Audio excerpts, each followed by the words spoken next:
இந்த மெடிசன் என்ன டோஸ் கொடுக்குறீங்க? 45 ml தான் சார் கொடுக்குறோம். ஓகே, அதை அப்படியே கண்டினியூ பண்ணுங்க. Okay sir, okay. Doctor, yes. அம்மாக்கு ஏதாவது இம்ப்ரூவ்மெண்ட் இருக்கா? இப்போ வரைக்கும் பெரிய சேஞ்சஸ் எதுவும் இல்லைம்மா. கான்ஷியஸ் எப்போ வரும் டாக்டர்? கொஞ்சம் ரிப்போர்ட்ஸ் எல்லாம் பார்க்கணும்.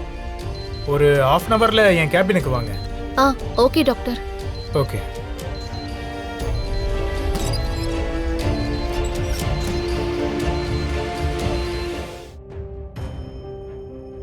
டாக்டர். எஸ், கம் இன்.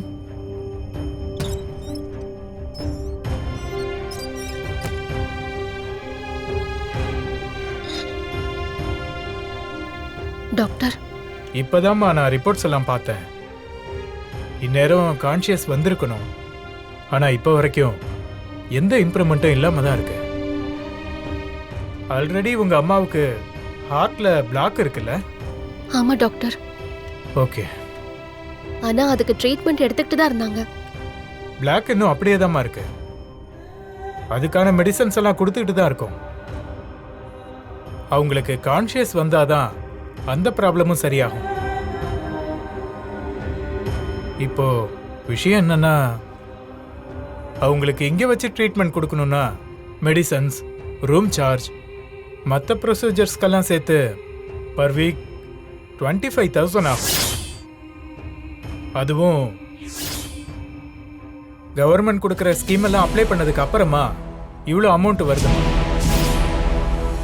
அதெல்லாம் இல்லாமல் இருந்திருந்தா உங்களுக்கு 80,000க்கு மேலே வந்திருக்குமா?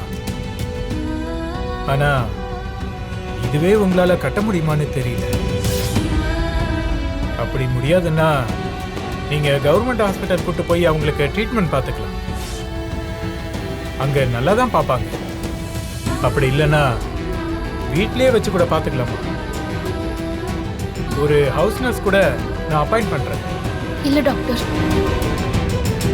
என் அம்மா சீக்கிரமா சரியாயிடுவாங்க. எனக்கு அந்த நம்பிக்கை இருக்கு. எங்களுக்கும் அந்த கான்ஃபிடென்ட் இருக்குமா? ஆனா நாள் போயிட்டே இருக்கு. உங்க அம்மாவை நீங்க மட்டும் தான் பார்த்துட்டு இருக்கீங்கன்னு சொன்னாங்க. செலவு பார்த்துக்க உங்களுக்கு கஷ்டமா இருக்குமேனு தான் நான் உங்களுக்கு சொல்றேன். அத பத்தி எனக்கு எந்த கவலையும் இல்ல டாக்டர். அவங்க இங்கேயே இருக்கட்டும். அவங்களுக்கு என்ன ட்ரீட்மெண்ட் கொடுக்கணுமோ அதை நீங்க கொடுங்க. அவங்களுக்கு கான்ஷியஸ் வந்ததுக்கு அப்புறமா தான் நான் இங்க இருந்து அவங்கள கூட்டிட்டு போவேன்.